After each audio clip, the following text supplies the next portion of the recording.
अब हो गया 2 बार में होता है। गुरुजी, जैसे पिछले वीडियो में आपने बताया कि मोदी जी जो है वो घर छोड़ के चले गए थे 17-18 साल की उम्र में।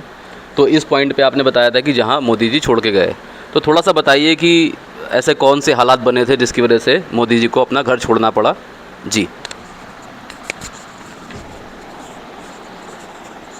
सौरभ जी, मैंने पहले भी बताया, पर अब इसका विस्तृत उल्लेख कर देता हूँ जिससे आप लोगों को कन्फ्यूजन ना रहे। देखिए, यहाँ पर 2 चीज़ें देखनी होंगी, प्रोग्रेशन एवं एमओपी। एमओपी का मतलब होता है पीछे जो कि सीखा वह, और प्रोग्रेशन।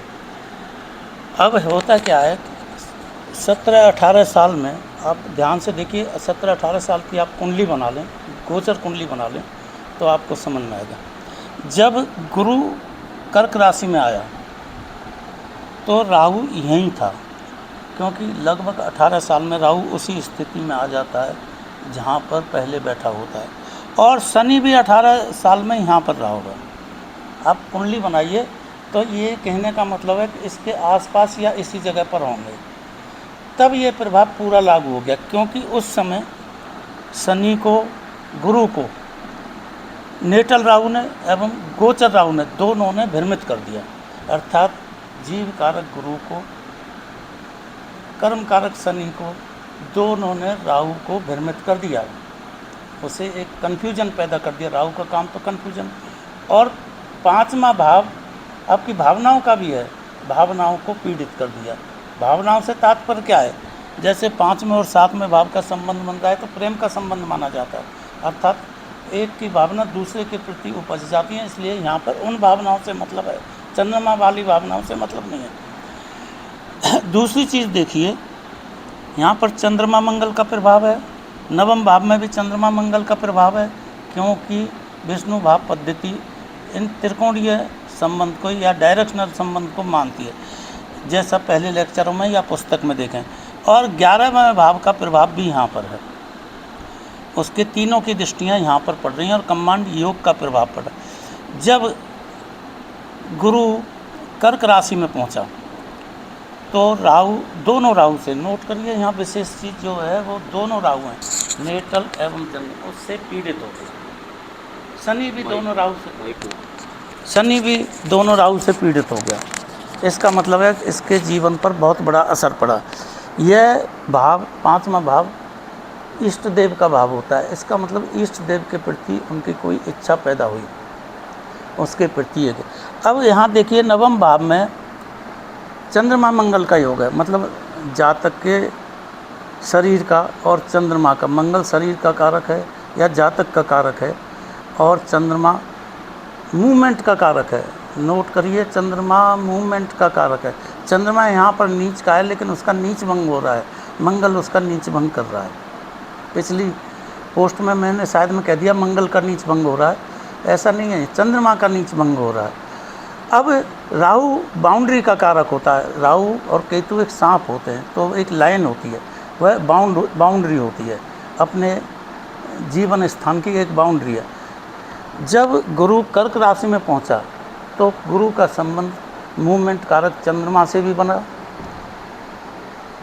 जीव कारक गुरु से भी बना, और वक्रीय होकर गुरु 9वें भाव को भी देख रहा है, उस गुरु से भी बना, अर्थात दोनों गुरुओं से बना, और शनि से, कर्म कारक से बना, और 9वें भाव के दूसरे भाव में शनि है, लगभग उसका प्रभाव भी आया।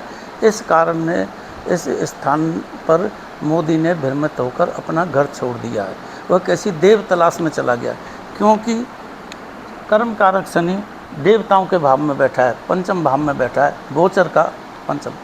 अब यहाँ एक और विशेष बात देखनी है, गोचर में तो गुरु यहाँ हर साल आएगा, हर 12 साल बाद आएगा, तो क्या असर हुआ, पहले राउंड में, पहले 12 साल में गुरु इस भाव के प्रभाव लेगा, इस भाव में बनने वाले योगों के प्रभाव लेगा। दूसरे राउंड में गुरु राहु का प्रभाव लेगा, प्लस इसमें जिन ग्रहों से ज़्यादा संबंध बनता है उनके प्रभाव लेगा। यहाँ से 7वें भाव में सूर्य बुध केतु का प्रभाव है, चंद्र मंगल का प्रभाव है, और 11वीं भाव में आधे गुरु का प्रभाव है, 50% गुरु का प्रभाव है। इसका मतलब इस राउंड में यह व्यक्ति इन ग्रहों के प्रभाव दिखाएगा। गुरु जब यहाँ आ गया तो इस गुरु जो होगा, जीव जो होगा, 7वें भाव में बैठे हुए, पंचम भाव से 7वें भाव में बैठे हुए ग्रह प्लस 9वें भाव में बैठे हुए ग्रह और 11 भाव में बैठे हुए ग्रह गुरु का जो 50% है वक्री होने के कारण इनका कार्य करेगा, अन्य ग्रहों का कार्य ये नहीं करेगा। इसको कहते हैं प्रोग्रेशन। नोट करिए, इसे कहते हैं 12 साल में गुरु सभी लोगों से मिलकर आ गया, अपने परिवार के सभी लोगों से मिलकर, सभी परिस्थितियों से मिलकर आ गया, लेकिन शनि नहीं मिला है, इसलिए इस पर जीवन पर बहुत बड़ा प्रभाव। इसलिए इसने मूवमेंट किया, क्योंकि राहु से बाउंड्री पार की, चंद्रमा से भागा और ये घर छोड़कर चला गया। यह इसके बाहर जाने का कारण है। अब ये देखिए, गुरु 11 भाव में गया, वहाँ पर बुध वक्री है। नोट करिए, बुध वक्री है। इसका मतलब इसकी बुद्धि में, जब गुरु कन्या राशि में था, इसकी बुद्धि में आया कि वापस चलो, तो यह घर वापस आ गया। इस प्रकार से ये राउंड चलता रहा। इस राउंड में यह 7वें भाव में बैठे हुए ग्रहों का, लगन में बैठे हुए ग्रहों का, 7 में से मेरा मतलब है पंचम भाव से 7वें में बैठे हुए ग्रह अर्थात सूर्य बुध केतु और 50% इस गुरु के प्रभाव में काम कर रहा है। इनसे संबंधित ही फल इसको मिलेंगे। यह है प्रोग्रेशन। प्रोग्रेशन का मतलब आप ऐसे समझिए, कोई बच्चा पहली 5वीं क्लास के बाद कॉलेज छोड़कर, स्कूल छोड़कर दूसरे मिडिल क्लास के स्कूल में जाता है, तो उसे एक नया एनवायरनमेंट मिलता है, वह उस एनवायरनमेंट की जानकारी करता है, नए टीचर मिलते हैं, नए फ्रेंड मिलते हैं, नए रूम मिलते हैं, उनकी जानकारी करता है, तो उस पर वो प्रभाव रहता है। यहाँ पर गुरु पर वो प्रभाव रहा, जिसकी वजह से इसने इन परिस्थितियों को बदला। यह इसका मुख्य कारण है। 11वें भाव में बुध वक्री होने के कारण वापस हो गया, तो दोबारा से ये जीवन में ढल गया। फिर इसने अपने माता पिताओं के साथ कार्य करना शुरू कर दिया। यह इसका बाहर जाने का कारण है। और कोई सवाल? आप जैसे आप बता रहे थे कि अगर यही योग केतु के साथ बनता बेसिकली, तो ये वापस नहीं आता है। अगर केतु के साथ बनता तो केतु बहुत दूर का कारक है। केतु अलगाव देता है, राहु अलगाव नहीं देता। राहु रायता फैलाता है। उसने इसके जीवन में, राहु ने रायता फैलाया। दूसरा एक चीज़ देखिए, जब भी राहु का प्रभाव मंगल पर होगा तो यह धूर्त योग बनता है। क्यों? राहु सांप का मुंह है, मंगल दांत हैं, अर्थात सांप के मुंह में दांत आ गए तो ये धूर्तता करता है, किसी को खाने की कोशिश करता है। यहाँ देखिए चंद्रमा भी है, यह महाधूर्त योग बन गया। चंद्रमा क्या है? कोई खाने की चीज़ है, जलीय कोई पदार्थ है। तो सांप क्या खाता है? छोटी मछलियाँ, छोटे कीड़े, ज़मीन में रहने वाले कीड़े, बिल में रहने वाले छोटे कीड़े, सांप ऐसी चीज़ों को खाता है। तो धूर्त योग बन, यह धूर्त योग इसके जीवन में कहीं ना कहीं इसके साथ धूर्तता करेगा और इसे परेशान करेगा, जो आगे वाली वीडियोस में बताए जाएंगे। उसके बाद ये नॉर्मल जीवन में आ जाता है, अर्थात मोदी जी फिर नॉर्मल प्रक्रिया करने लगते हैं।